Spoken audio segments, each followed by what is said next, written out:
Bismillahirrahmanirrahim.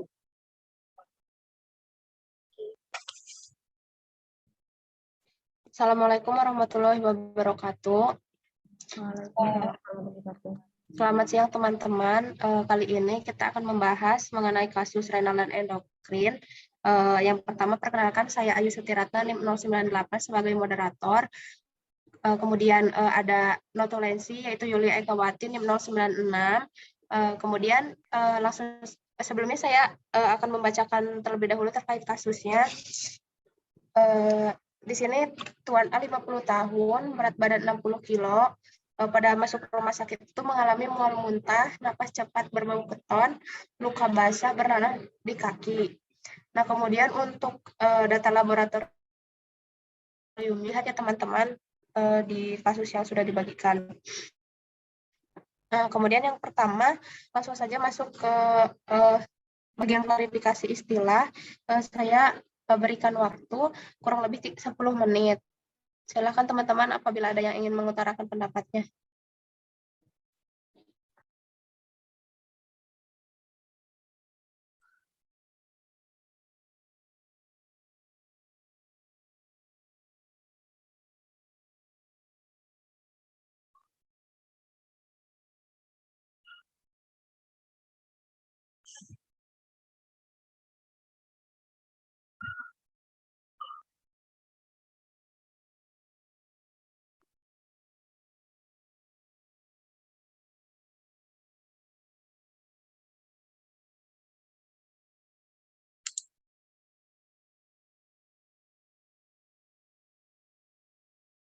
Izin berpendapat, moderator.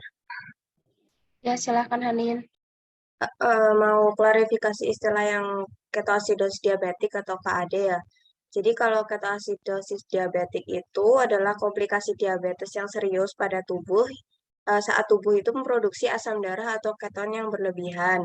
Kondisi ini terjadi jika ada insulin dalam tubuh yang tidak cukup dan juga dapat dipicu oleh infeksi atau penyakit lain. Tapi kalau untuk infeksi kayaknya nggak ada data laboratorium tentang itu ya, jadi mungkin tentang insulinnya aja, komplikasi diabetesnya. Makasih. Ya, terima kasih Hanin. Mungkin dari yang lain?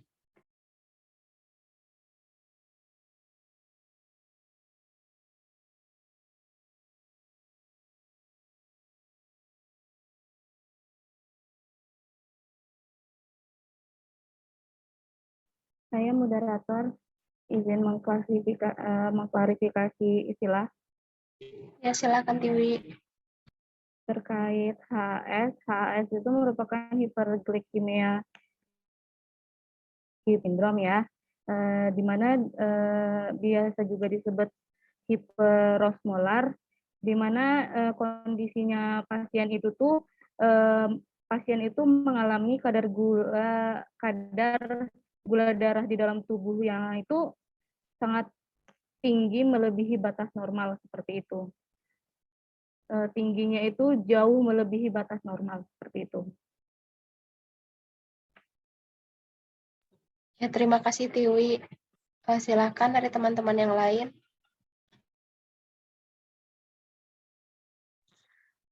Izin berpendapat. Silakan Yulia. Ini kan pasiennya itu kan mengalami ketoasidosis diabetik ya.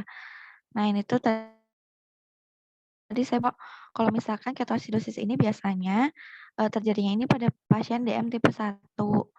Biasanya ini pasien ini ketoasidosis ini karena biasanya pasiennya itu seringkali mengabaikan pengobatan insulin sebelumnya, atau bisa juga karena penyakit akut yang dialami oleh pasien seperti peningkatan hormon kontraregulasi, kortisol, katekolamin, glukagon, dan hormon pertumbuhan. Namun kan pada keterangan kasus pasien tidak dijelaskan, sepertinya pasiennya ini DM tipe 1 yang mengabaikan insulin sehingga terjadi perkembangan penyakit mengalami ketoasidosis seperti itu.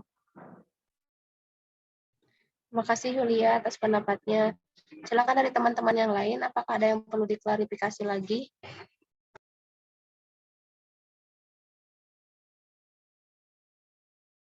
Izin berpendapat, moderator. Ya, silakan Akmal. Kalau menurut saya, ini kan ada tulisan riwayat penyakit DM di kasus, tetapi tidak disebutkan DM tipenya. Kalau menurut saya, mungkin malah ini DM-nya tipe 2, tetapi karena penyakitnya bertambah parah, jadi bisa menjadi DM tipe 1, begitu moderator menurut saya. Ya baik, silakan dari teman-teman yang lain. Apakah ada yang ingin disampaikan? Mohon izin untuk konfirmasi moderator. Ya, silakan. Saya setuju dengan sebelumnya saya baca di ADA 2019 itu pasien yang mengalami ketoasidosis itu biasanya DM tipe 2 seperti itu. Terima kasih. Baik, terima kasih teman-teman atas pendapatnya. Apakah ada yang perlu diklarifikasi lagi atau tidak ya teman-teman?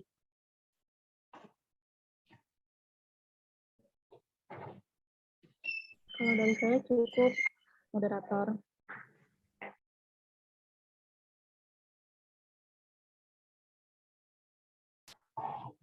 Baik, jika tidak ada,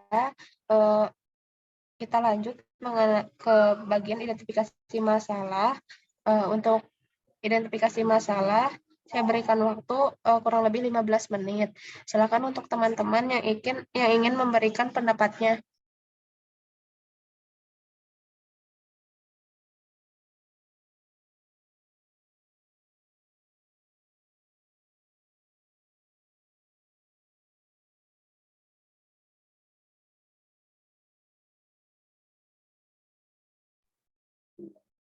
Izin memberikan pendapat moderator.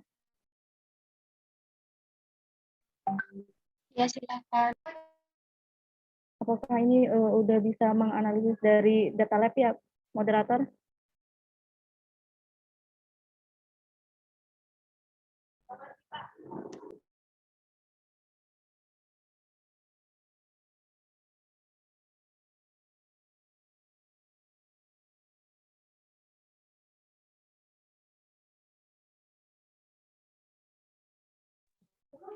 Halo?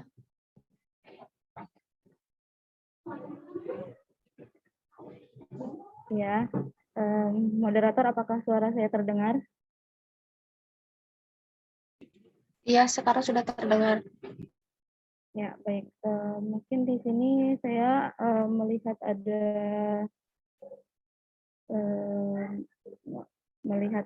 yang menganalisis bahwa di sini itu pH-nya itu masih dalam batas normal, tapi bisa diidentifikasi dia ini menunjukkan pasiennya ini mengalami asidosis karena apabila pasien yang memiliki pH kurang dari 7,35 maka dapat dikatakan asidosis.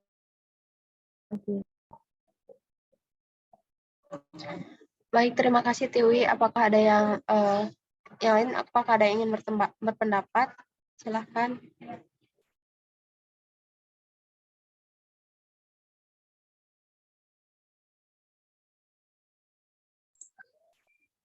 Izin berpendapat, moderator, boleh? Ya, silakan Hani. Menambahkan yang tadi dari Tiwi, itu kan pH darah pasien turun ya, berarti benar asidosis. Kemudian untuk HCO3 sama BE-nya juga turun, ini menunjukkan ada gangguan metabolik ya. Lalu untuk PCO2-nya juga turun, ini bentuk kompensasi tubuh karena tidak searah dengan turunnya pH. Seperti itu. Makasih. Ya, terima kasih Hanin. Silakan dari yang lain. Apakah ada yang ingin berpendapat?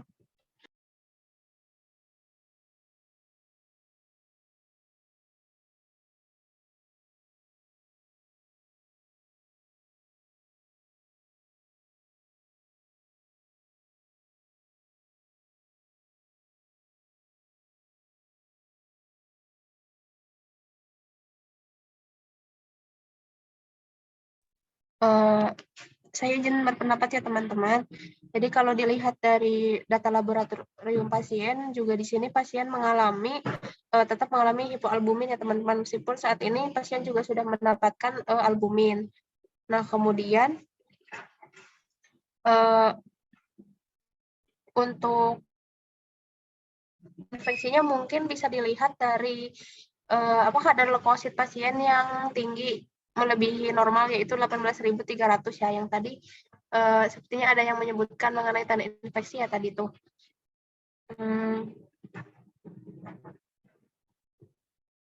Untuk mungkin dari gula darah sewaktu dan HbA1c juga sama-sama tinggi, yang menandakan memang pasien benar-benar mengalami diabetes dilihat dari berdasarkan kadar tersebut. Bagaimana teman-teman? Apakah ada yang ingin disampaikan kembali sebelum berlanjut ke berikutnya?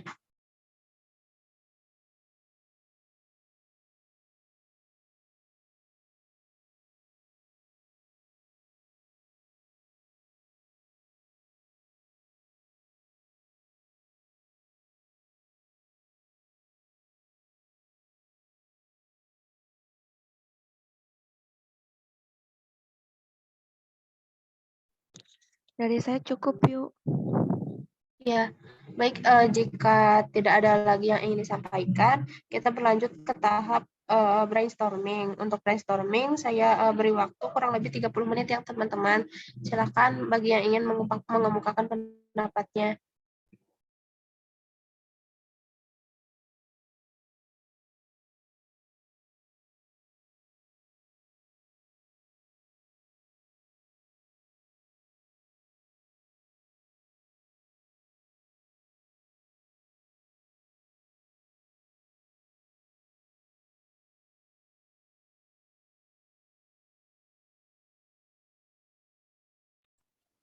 Isi memberikan pendapat moderator. Ya, silakan Akma. Ya, jadi mungkin saya izin menambahkan beberapa pendapat dan solusi untuk kasus. Kalau di kasus ini kan pasien gula darahnya sangat tinggi ya, mencapai 500. Walaupun KU-nya tidak tertulis, hanya di data subjektif itu hanya mual muntah, tetapi ini kan sangat tinggi. Lalu hanya diberikan Novorapid untuk gula darahnya. Sedangkan Novorapid ini kan mengandung insulin aspart yang termasuk dalam golongan insulin analog kerja cepat atau yang rapid acting. Ini memang kan kerjanya cepat, jadi bisa menurunkan gula darah dalam waktu 10 menit ketika disuntikan.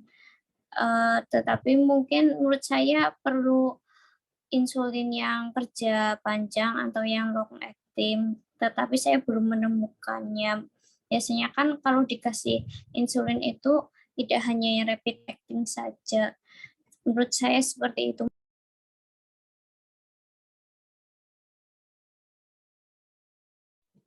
Oh ya, baik Akma, terima kasih pendapatnya. Mungkin dari yang lain, apakah ada yang ingin menambahkan terkait yang disampaikan oleh Akma? Izin menambahkan. Silakan Yulia. Tadi karena Akma membahas sedikit terkait dengan insulin kerja panjang, mungkin saya ingin menambahkan terkait kapan pemberiannya.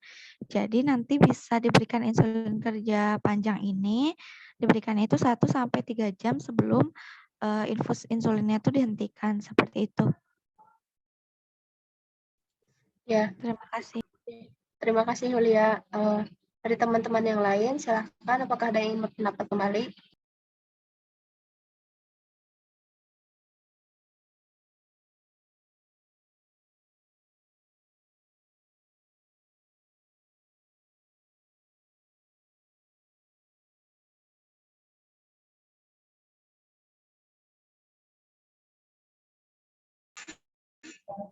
Silakan teman-teman. Mohon izin berpendapat. Ya, silakan. Di kasus kan diketahui pasien itu diberikan aspirin dengan dosis 80 mg. Nah, tapi ketika dicek data lab, kemudian keluhan pasien itu tidak menunjukkan adanya tanda-tanda yang pasiennya itu harus dikasih terapi aspirin. Jadi kemungkinan perlu dipertimbangkan lagi apakah aspirin ini diberikan atau tidak, seperti itu. Mungkin dari Terima yang kasih bisa Stella. menambahkan. Sebelumnya saya ingin oh ya, silakan Halin terlebih dahulu kalau ingin menambahkan.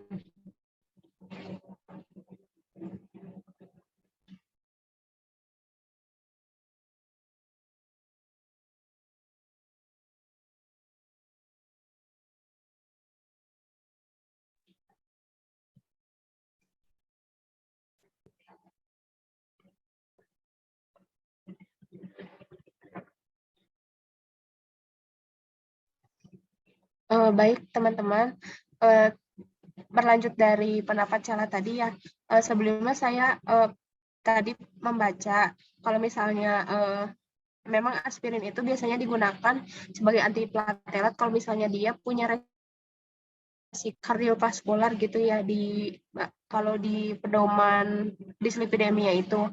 Nah, kalau tadi saya baca di jurnal, tapi hanya sekilas belum membaca lebih dalam. Jadi biasanya itu pada pasien ketoasidosis itu resiko kardiovaskularnya itu tinggi, sehingga memang ada beberapa yang diberikan aspirin seperti itu. Namun untuk dosisnya dan lain-lain dan informasi yang lebih dalam itu belum saya baca kembali. Seperti itu mungkin nanti bisa dicari lebih bareng-bareng lagi untuk menentukan apakah memang dibutuhkan atau tidak.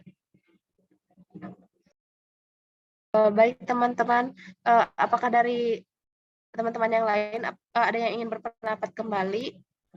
Saya izin berpendapat. Ya, silakan Yulia. Ini kan tadi kan infeksi ya pasiennya mengalami ulkus, terus juga pasiennya itu kan leukositnya tinggi. Nah, terus pada datapannya itu udah dapat obatnya itu antibiotik itu ceftriaxone injeksi kan. Nah, itu mungkin nanti kita bisa cari juga antibiotik apa yang tepat bagi luka pasien seperti itu. Ya, baik. Terima kasih atas pendapatnya Yulia. Silakan dari teman-teman yang lain, apakah ada yang ingin menanggapi atau berpendapat?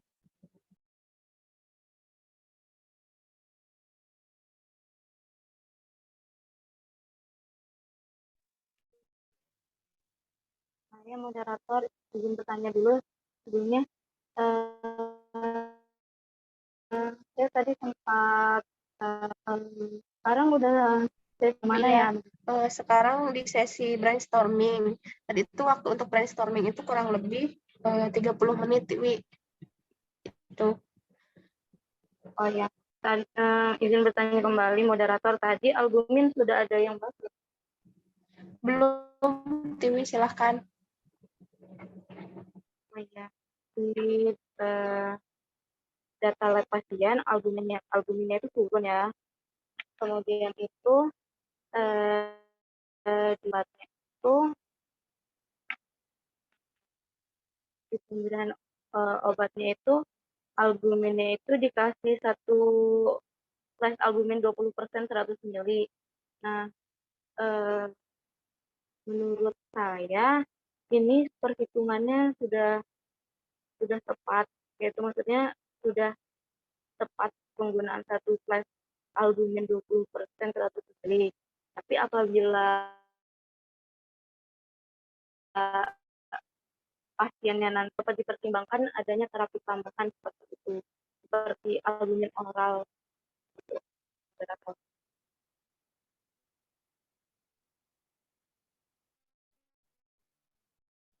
Halo, maaf Tiwi, tadi suaranya tidak terdengar pas bilang diperlukan terapi tambahan itu.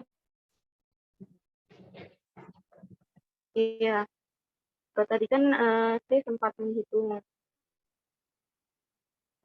untuk penggunaan albuminnya yang flash saya hitung itu memang satu flash infus albumin 20% 100 mili. Nah, itu sudah sesuai. Tapi apabila nanti pasiennya belum menunjukkan perbaikan seperti peningkatan kadar albumin karena sebelumnya kadar albuminnya rendah, maka bisa dipertimbangkan untuk diberikannya terapi tambahan seperti albumin oral gitu. Ini nggak ada yang share screen, tolong ada yang share screen dong.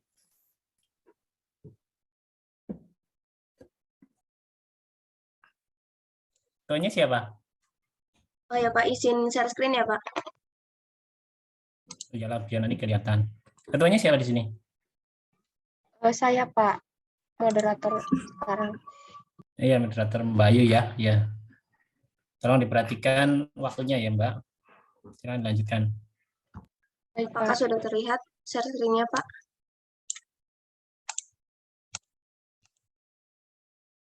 Masih proses ini. Nah, ini udah terlihat nih.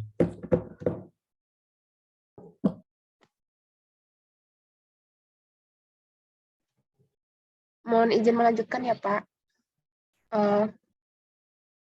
Baik teman-teman, silakan. Apakah ada yang ingin berpendapat kembali?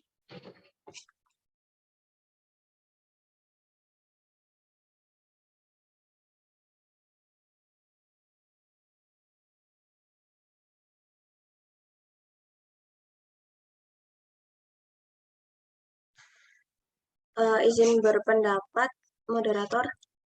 Ya, silakan Hanin. Tadi kan pasiennya itu mendapatkan bignat ya, natrium bikarbonat ya. Karena asidosis metabolik, jadi dikasihnya natrium bikarbonat. Setelah saya hitung tadi untuk base defisitnya perlu 200 mEq. Nah, untuk half koreksinya berarti 100 mEq. Nah, tadi setelah diklarifikasi di main room, berarti kan satu flashnya itu dipakainya yang natrium bikarbonat 25 mili ya. Sedangkan Ya. kalau butuhnya half correctionnya 100 mEq, berarti dibutuhkannya 4 flash natrium bikarbonat. Berarti kalau untuk pasien ini kan diberikan satu flashnya dalam NaCl 100 ml ya. Mungkin ini harus dihitung ulang untuk pemberian natrium bikarbonatnya. Seperti itu. Terima kasih, moderator. Oh iya, ya. Terima kasih Hanin atas pendapatnya. Silakan dari teman-teman yang lain, apakah ada yang ingin berpendapat atau menanggapi dari pendapat Hanin?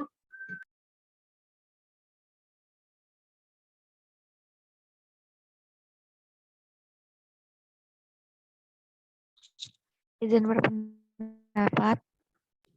Ya, silakan Yulia. Tadi itu kan udah ada dibahas juga ya tentang nomor rapid pasiennya itu kan tadi kan rapid acting kerjanya cepat, udah sudah benar gitu diberikan pada pasien. Cuman kan dilihat dari nilai HbA1c-nya yang sangat tinggi, kan normalnya kan 7% ya, ini pasien tuh sampai di 12,1. Nah itu kayaknya nanti kita perlu cari-cari juga terapi tambahan terkait dengan diabetes pada pasiennya. Seperti itu. Ya, baik. Terima kasih Yulia. Silakan teman-teman, apakah ada yang ingin berpendapat kembali?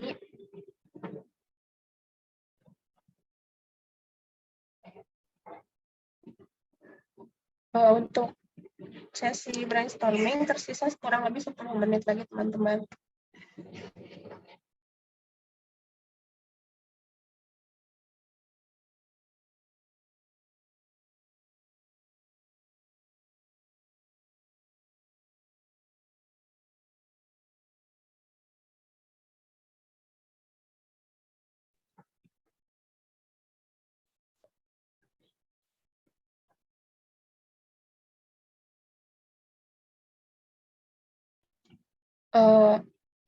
Apakah ada yang ingin berpendapat lagi atau tidak ya teman-teman? Cukup sepertinya, Ibu. Baik, jika cukup, kita ke sesi berikutnya mengenai analisis permasalahan. Nah, sebelumnya untuk analisis permasalahan apakah akan digabung dengan penentuan penyelesaian permasalahannya atau mau dipisah saja teman-teman? Digabung saja, ayo. Baik, baik jika digabung, maka untuk sesi kali ini saya beri waktu sekitar kurang lebih 30 menit ya teman-teman. Silakan apabila ada yang ingin berpendapat.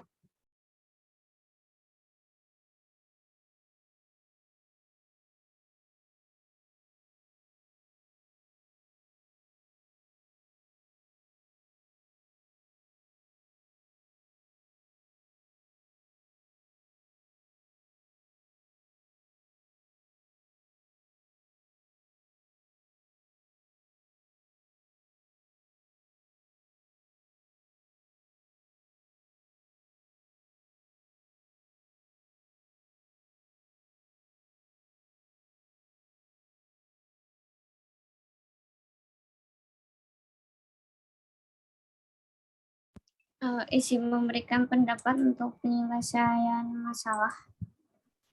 Ya, silakan Akmal. Bentar.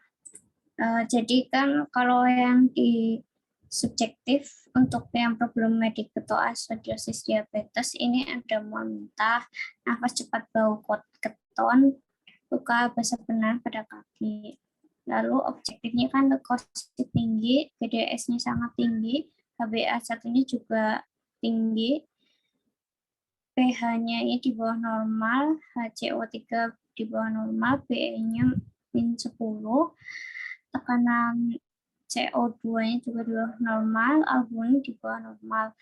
Nah, diagnosis dokternya itu kan lupus DM, ECKAD ketoacidosis diabetes, dan HHS, hiperglikemia hiperosmolar syndrome.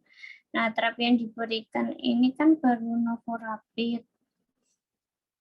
Jadi saya mungkin untuk penyelesaian masalahnya mengusulkan kebutuhan terapi tambahan, yaitu menggunakan ditambah terapinya menggunakan insulin yang long acting. Insulin long actingnya yaitu insulin glargin. Kalau insulin glargin ini kan long acting, onsetnya 1-1,5 jam, durasinya ini bisa sampai 24 jam.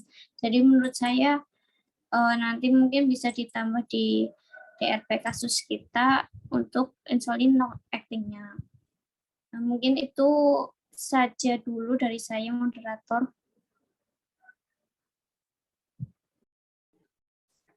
Baik, Akmal, terima kasih pendapatnya.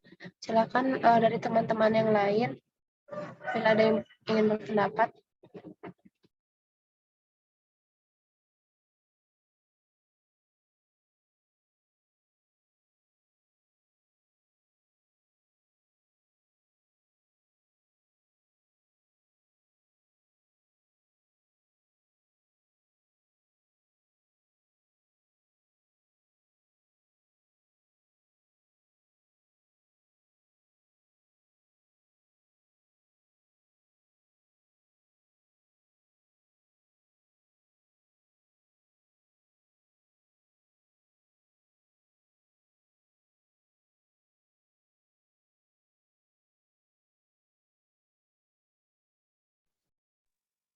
Mungkin saya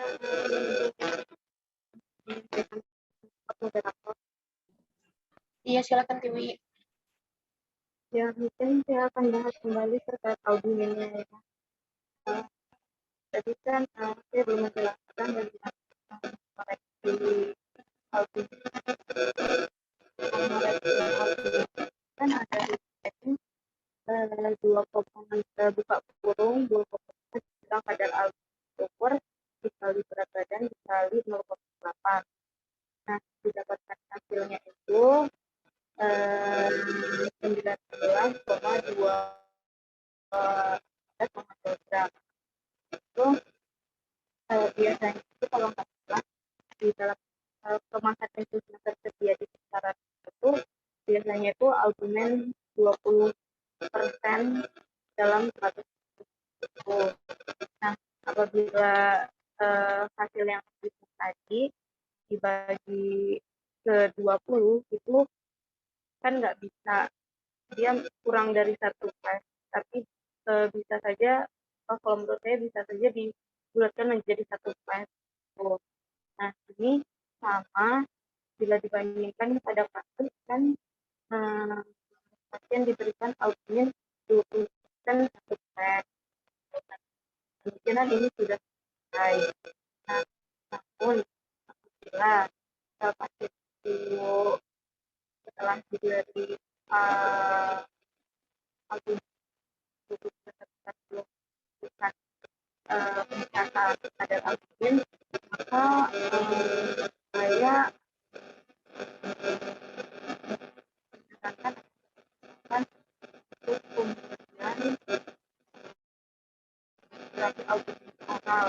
Jauh ini saya baru ini diberikan strip albumin alkohol. Jadi strip albumin ini diharapkan bisa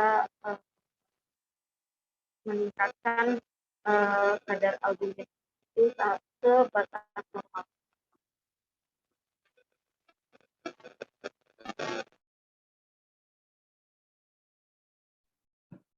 Oh iya, baik. Terima kasih Tiwi atas pendapatnya. Silakan dari teman-teman yang lain. Izin berpendapat, moderator. Ya, silakan Hanin.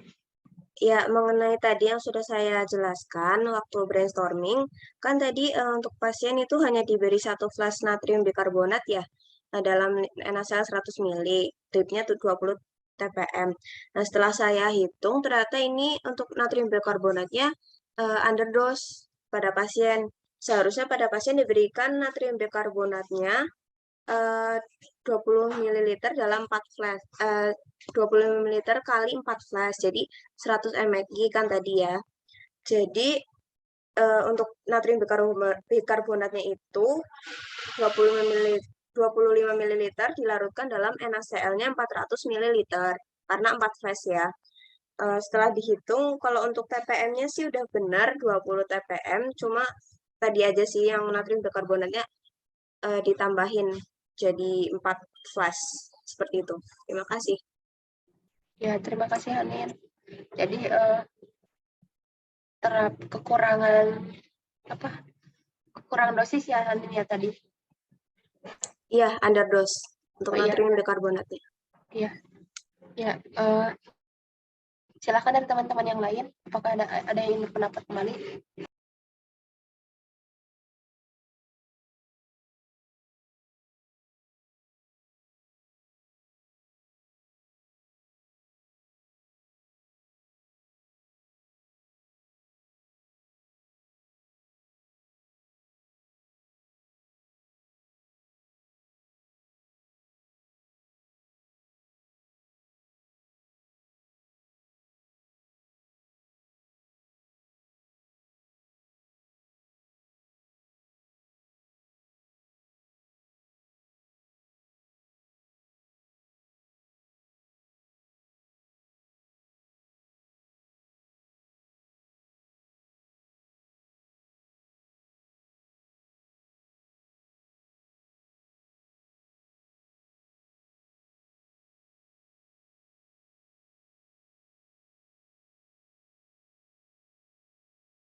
Silakan teman-teman.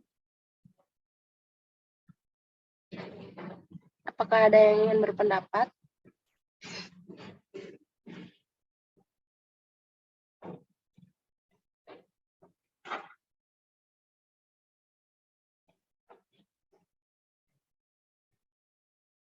Baik, teman-teman. Jika dilihat dari terapi yang saat ini digunakan oleh pasien ya, pasien kan di sini mengalami mual muntah juga dan ada luka di kaki. Biasanya kalau luka itu bisa menyebabkan dehidrasi atau enggak ya, teman-teman? lupa. Jadi kalau misalnya bisa kan berarti ini terapi rumahan ya, berarti terapi rumahan untuk pasien itu berarti diperlukan ya untuk mengatasi terjadinya dehidrasi pada pasien. Benar atau tidak ya teman-teman?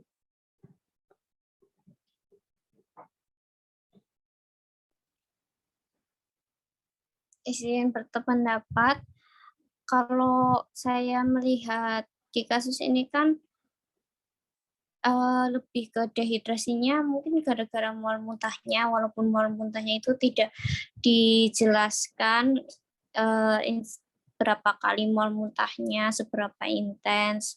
Nah, kalau biasanya pasien yang mengalami mual muntah itu memang cenderung harus direhidrasi karena kan mual muntah kehilangan cairan yang cukup banyak karena mual muntah tersebut. Malah menurut saya rehidrasinya untuk mual muntah. Soalnya kalau KAD memang keluhan mual muntahnya juga lumayan hebat juga. Jadi karena ini ada keluhan mual muntah, mungkin bisa nanti kita diskusi dan memberikan usulan terapi obat mual muntah untuk pasien.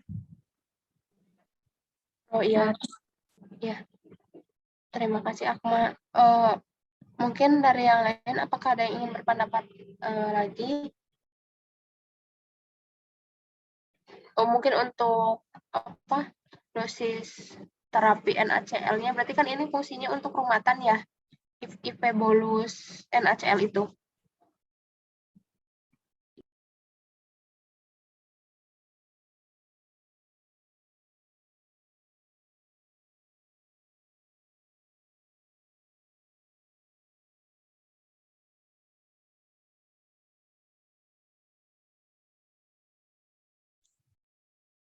Kemungkinan yang NaCl bolus itu untuk resusitasi, sepertinya.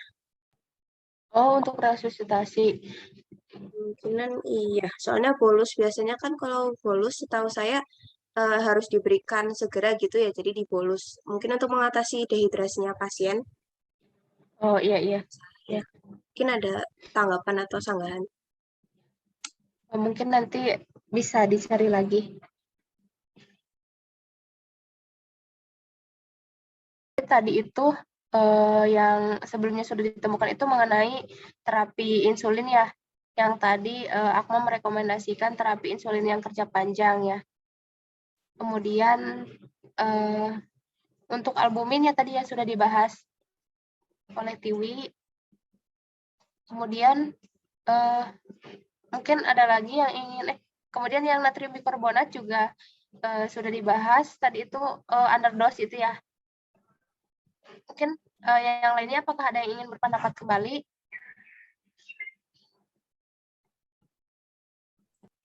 Mohon izin untuk bertanya. Iya, silakan. Kalau dari teman-teman terkait aspirannya ini sementara tetap digunakan saja atau bagaimana?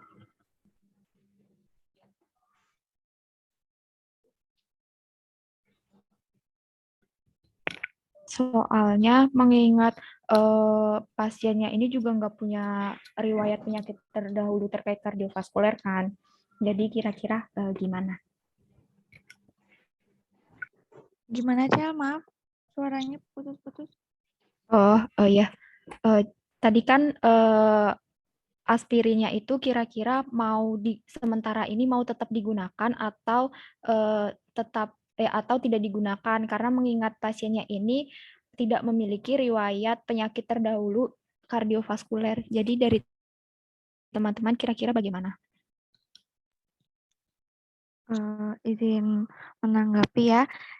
Jadi tadi karena tadi udah diinisiasi sama Ayu, kalau misalkan ternyata resiko terhadap kardionya itu tinggi, terus dapat saya tadi baca dari literatur betul. Itu memang kalau misalkan pasien ketoasidosis itu resiko terjadinya plak pada pasien itu tuh menjadi lebih tinggi gitu, sehingga pemberian aspirin itu untuk secondary prevention-nya itu pada si pasien gitu.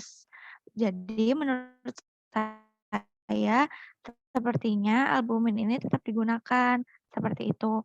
Dan untuk dosisnya juga tadi saya lihat sepertinya dosis yang diberikan pada pasien ini sudah tepat 80 mg 3 kali 1 tablet. Seperti itu. Oke, terima kasih. Ya, silakan dari teman-teman yang lain. Apakah ada yang ingin berpendapat lagi?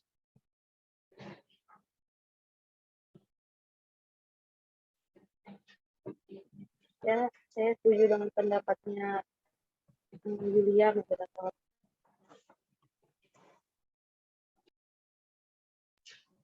Oh iya, baik. Jadi ya saya juga menyambung dari tadi pendapatnya Yulia ya. Tadi juga saya baca kalau misalnya untuk penggunaan aspirin untuk pencegahan resiko kardiovaskular itu dosisnya itu maksimal per harinya itu 167 ya. Jadi tadi itu kan dikasih 80 mg 3 kali sehari, berarti kan masih dalam rentang dosis yang memang bisa digunakan oleh pasien. Jadi kemungkinan memang sudah tepat digunakan oleh pasien. Seperti itu. Mungkin dari yang lain, apakah ada yang ingin disampaikan lagi? Oh iya, izin menambahkan, tadi kan saya berpendapat untuk yang insulin diberikan yang insulin glargin. Tetapi setelah saya membaca literatur di Perkeni untuk yang terapi insulin ini, ternyata sebenarnya dosisnya dan obatnya sudah benar, menggunakan Novorapid dengan dosis 10 unit per hari. Nah, nanti harus disesuaikan apabila sasaran gula darahnya GDP-nya ini sudah tercapai. Tapi karena HbA1c ini kan sangat tinggi, lebih dari 7%, maka bisa diatasi GDPP-nya dengan insulin saat makan. Jadi mungkin nanti saya cari-cari dulu untuk insulinnya. Mungkin bisa saja saya memberikan solusi untuk DRP-nya bukan insulin kerja panjang, melainkan bisa menggunakan insulin yang premix apabila tersedia di rumah sakit. Begitu mungkin penjelasan dari saya. Terima kasih moderator. Ya baik, terima kasih Akma. Sebelumnya saya menyambung dari pendapat Akma tadi ya. Tadi saya pernah membaca di literatur kalau misalnya penggunaan insulin itu bisa disesuaikan dari kadar HbA1c-nya pasien. Tapi tadi itu saya menemukannya itu ketika kadar glukosa darahnya itu kurang dari 14 mg dan HbA1c-nya itu 12, ya sekitar 12 seperti itu dikasihnya itu kurang lebih 10 unit insulin kalau tidak salah itu 10 unit apa 12 ya? Ya di antara itu ya tadi. Ya, saya lupa lagi. Nah mungkin sebelum direkomendasikan terapi insulin misal dari kerja cepat ke kerja panjang, mungkin bisa disesuaikan atau dilihat bareng-bareng lagi apakah itu tuh dosis segitu tuh sudah tepat atau memang sebenarnya underdose, jadi perlu ditingkatkan seperti itu. Mungkin bisa jadi pertimbangan untuk sebelum mengganti terapi insulin yang diberikan pada pasien. Mungkin seperti itu. Silakan dari teman-teman apabila ada yang ingin berpendapat.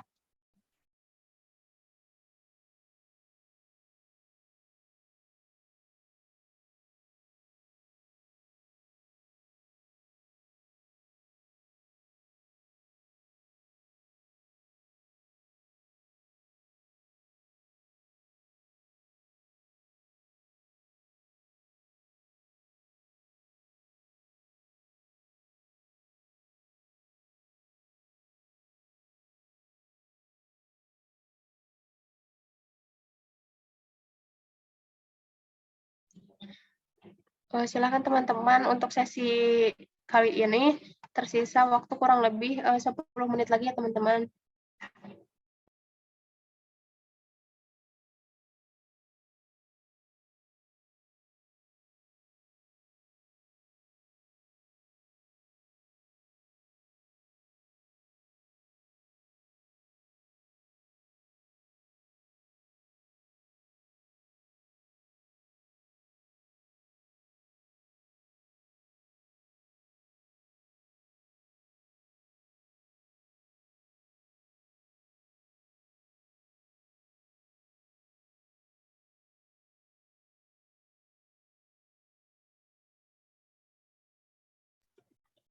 Silakan, apakah ada yang ingin disampaikan lagi atau tidak ya teman-teman?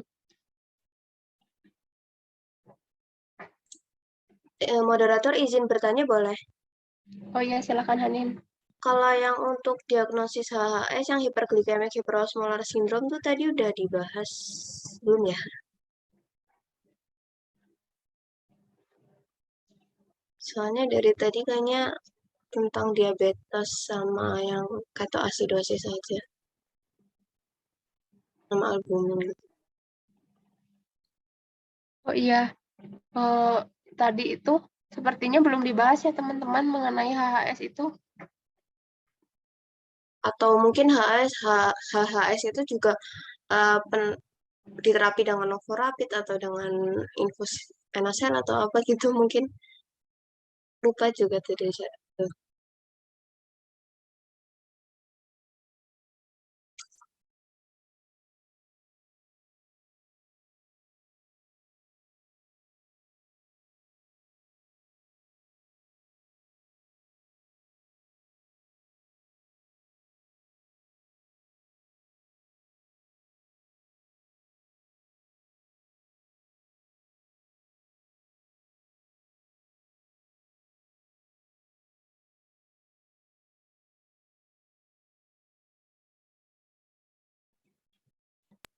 Mohon izin berpendapat. Yes. Tadi sebelumnya HHS itu sudah dijelaskan dengan TIWI yang ditandainya itu dengan peningkatan glukosa darah. Jadi mungkin HHS itu masuk kayak komplikasi akut dari DM. Jadi mungkin obatnya masuk ke yang novorapid.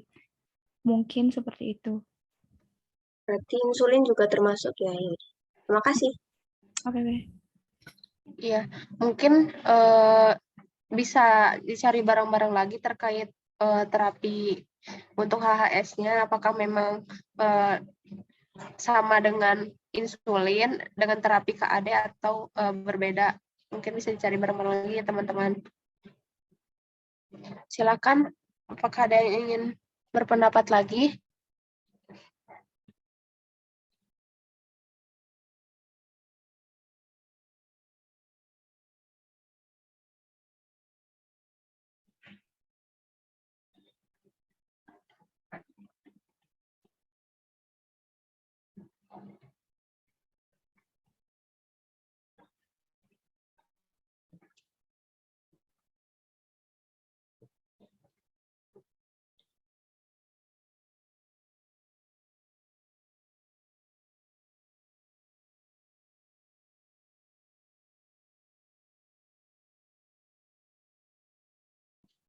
Sebelumnya saya ingin bertanya, tadi itu untuk ceftriaxone injeksi sudah dibahas atau belum ya?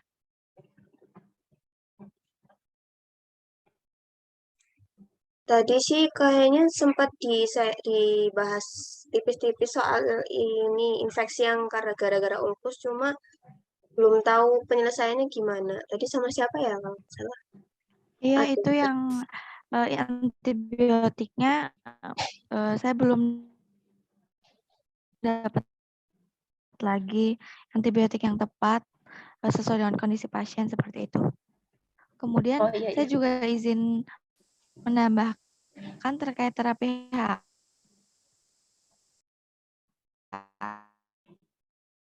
HHS itu hiperglikemik kan. Terus juga kalau misalkan HHS ini menurut di periode 2020 juga dengan cairan hipotonis ya di sini. Jadi terapi HAS itu dengan terapi cairan dan terapi untuk diabetes seperti itu. Jadi tidak ada obat yang diberikan, tidak ada obat lain yang diberikan. Oh iya, ya. Baik. Terima kasih teman-teman atas pendapatnya. Apakah sesi ini dicukupkan saja atau apakah ada yang ingin berpendapat lagi?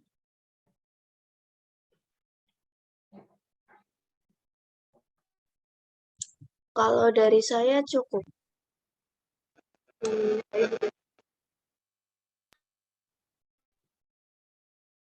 Baik, jika cukup, mungkin dari notulen.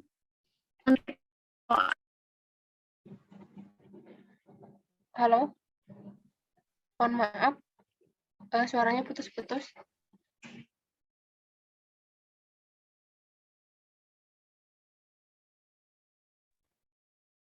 Ya, saya dari notulen ingin menyampaikan kesimpulan dari hasil diskusi yang telah kita lakukan.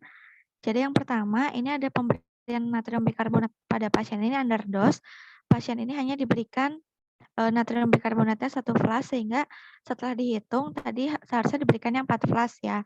Kemudian yang kedua, terapi insulin yang diberikan ini juga dapat diberikan terapi insulin 2 jam setelah makan, dan jika nanti tersedia di rumah sakit, ini dapat diberikannya itu insulin yang premix, seperti itu. Kemudian yang ketiga, terapi koreksi albumin yang diberikan kepada pasien ini sudah tepat, yaitu pemberian albumin 20% 1 flash. Namun nanti jika setelah diberikan albuminnya ini tidak ada peningkatan, mungkin dapat dipertimbangkan pemberian albumin oral, yaitu VIP albumin. Kemudian terapi HAS pada pasien ini cukup dengan antihiperglikemi, yaitu insulin, dan terapi cairan pada pasien. Kemudian pemberian aspirin pada pasien ini dapat dijadikan terapi pencegahan terkait penyakit kardiovaskular, seperti itu. Kemudian yang perlu dicari itu adalah antibiotik untuk terapi ulkus pada pasien, seperti itu. Sekian dari saya. Saya kembalikan kepada moderator. Ya, baik. Terima kasih Yulia atas dokumentasinya. Mungkin untuk diskusi kali ini disukupkan saja teman-teman untuk tadi terkait permasalahan dan solusi yang belum kita selesaikan. Mungkin bisa dicari lagi untuk dibahas di SOAP. Sekian diskusi kali ini. Mohon maaf apabila kekurangan. Wassalamualaikum warahmatullahi wabarakatuh.